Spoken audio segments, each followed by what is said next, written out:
আজকে তিন চোরের গল্প শোনাবো। তিন গ্রামের তিন চোর। একজনের নাম নাড়ু, একজনের নাম হিরু, একজনের নাম বীরু। তিন চোরই ছিল ভীষণ ভুলবাজ। তিনজনেই ভাবতো কে কাকে বেশি টেক্কা দিতে পারে। আসুন দেখে নেওয়া যাক তিন চোরের মজার গল্প।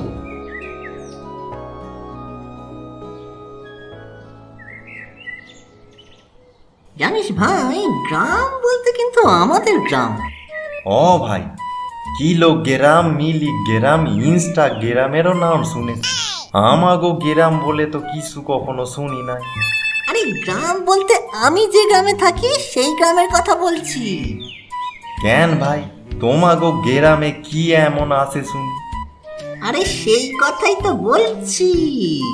আমাদের গ্রামের মানুষদের কোনো দিন কখনো রোগ হয়নি।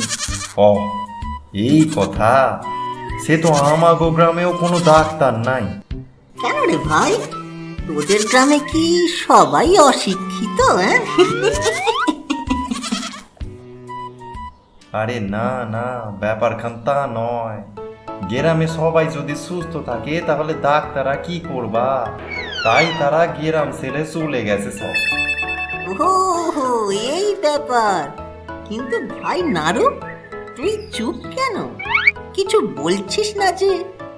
কি আর বলবো ভাই, তোদের কথাই শুনছিলাম। তোমাগো গ্রামে কি সবাই রোগী নাকি? এই দেখ, এই আমাদের গ্রাম। তোরা নিজের চোখেই দেখে নে, আমাদের গ্রামে রোগীও নেই আর ডাক্তারও নেই।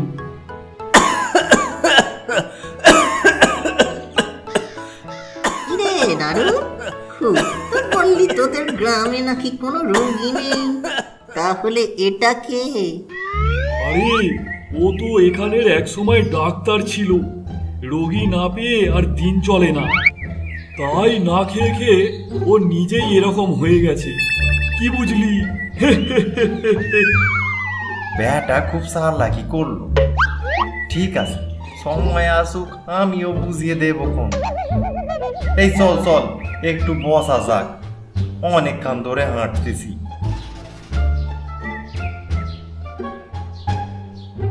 জানোস ভাই, আমাগো দাদুর একখান সবজির বাগান ছিল।